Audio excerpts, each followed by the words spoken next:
on a really busy high street in London when the BMA announced they were going to do 5-day strikes as part of the junior doctors' row. So I'm stood there like that, and there's a million people walking past me. At least this way I can kind of see what's going on behind me, and also you need to see whether or not you need to get it in focus and everything like that. So you can have it either way, and then on 3G or 4G, absolutely fine. You can't really do it below that. It doesn't work. The quality will be awful.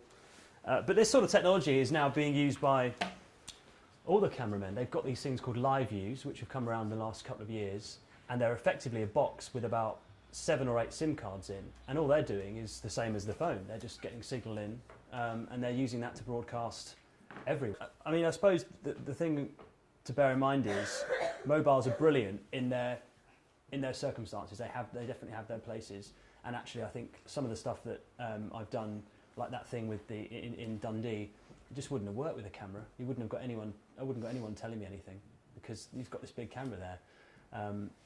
And we did get on camera the guy saying, you know, you're disgusting, you're blocking democracy and all that stuff, but we couldn't use it because audience for evening from about 7 o'clock all the way through till about 11.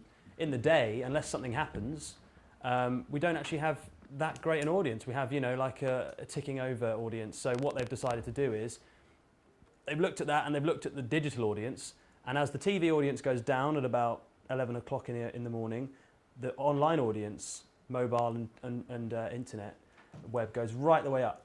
So now we're putting most of our efforts during the day are actually going to go into that. We only have, instead of trying to make every hour whiz bang, you know, all correspondence, all live, all packages everywhere, we're now doing less of that in the kind of afternoon, more sort of, you know, lunchtime afternoons, and concentrating on our evening output as well.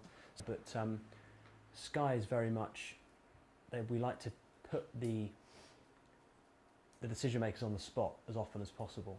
So, you know, not afraid to go and speak to Sir Philip Green in the Greek island, wherever he was moored up. Don't know if you guys saw that. David Bowden, the correspondent, kind of, you know, did what we call a doorstep, where you go and put the questions to him on holiday. But then again, Channel 4 News did that as well. I don't think that's the sort of thing the BBC would be interested in, though. So maybe that's a difference, I would say.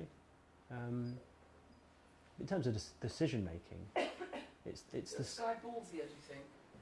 I think we used to be, definitely. I mean, all the people in the office, all the old timers, they always moan to me about how we've kind of lost our nerve a little bit compared to how it used to be. I wouldn't know how it used to be, of course, but I think Leveson and stuff like that has had a big impact on how we operate.